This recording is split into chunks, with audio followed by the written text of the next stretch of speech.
তারা খরচ করতে পারে বা আপনার কি ইয়ে থাকবে, আবেদন থাকবে?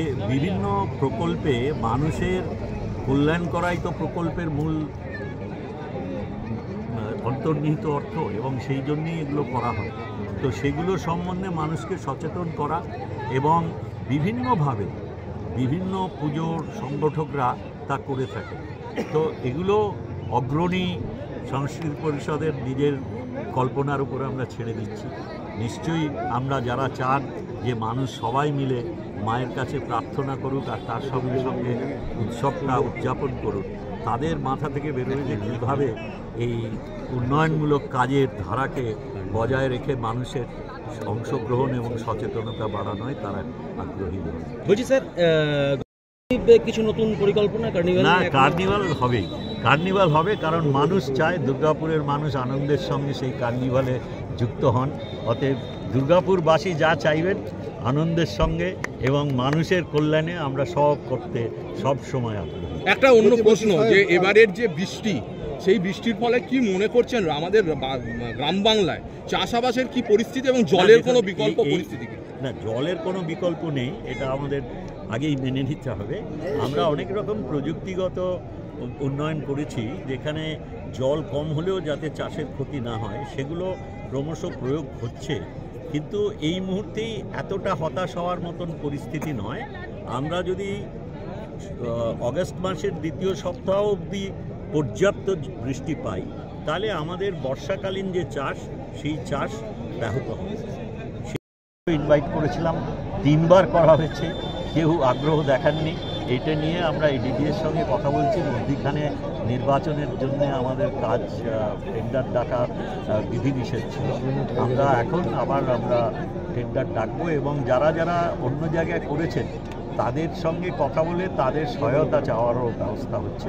কিন্তু টেন্ডারের মাধ্যমেই তো সব করতে হয়, সেই জন্য যদি কেউ আগ্রহ না দেখান আমাদের জোর করে করার কোনো ব্যবস্থা নেই। কিন্তু সরকার অনুমোদন দিয়েছেন, পর্যাপ্ত অর্থর ব্যবস্থা করেছেন, সেই জন্য আমাদের আশা এখনও খুব প্রবল যে আমরা এটা করতে পারব। ইনভাইট করেছিলাম, 3 বার করা হয়েছে, কেউ আগ্রহ দেখাননি। এটা নিয়ে আমরা এই ডিডিএর সঙ্গে কথা বলছি। মধ্যিখানে নির্বাচনের জন্য আমাদের কাজ, টেন্ডার ডাকার বিধিনিষেধ ছিল। আমরা এখন আবার টেন্ডার ডাকবো, এবং যারা যারা অন্য জায়গায় করেছেন তাদের সঙ্গে কথা বলে তাদের সহায়তা চাওয়ারও ব্যবস্থা হচ্ছে। কিন্তু টেন্ডারের মাধ্যমেই তো সব করতে হয়, সেই জন্য যদি কেউ আগ্রহ না দেখান আমাদের জোর করে করার কোনো ব্যবস্থা নেই। কিন্তু সরকার অনুমোদন দিয়েছেন, পর্যাপ্ত অর্থর ব্যবস্থা করেছেন, সেই জন্য আমাদের আশা এখনও খুব প্রবল যে আমরা এটা করতে পারব। একটু সাসপেন্স ভালো হয় নাকি বলে দেবো? না, বলে দিলে ভালো হয়। রাজস্থানের হাওয়া মহল। আচ্ছা, এবার সেটা কোথায় হচ্ছে? এই মাঠেই হচ্ছে? হ্যাঁ, এবার এই মাঠেই হচ্ছে, কারণ ওখানে মানুষের যাতায়াত এবং কনজাস্টেড হয়ে যায়, তার জন্য আমরা এখানে করবো ঠিক করেছি। কত টাকা, কত বছর বাজেট? 26 থেকে 30-এর মধ্যে।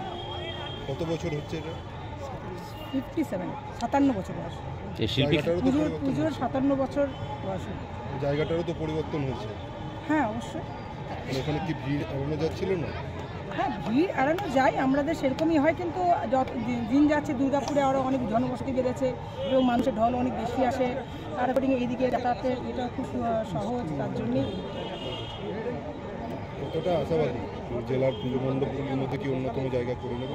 অবশ্যই দুর্গাপুরের সমস্ত পুজো মণ্ডপই খুব ভালো হয়, তার মধ্যে অগ্রণী সাংস্কৃতিক পরিষদ অবশ্যই 1 নম্বরে আমরা অ্যাড করার চেষ্টা করব, এবং যতটা পরিষেবা দিক থেকে, পুজো মণ্ডপ দিক থেকে, সব দিক থেকে নিশ্চয়ই ভালো করার চেষ্টা করবো।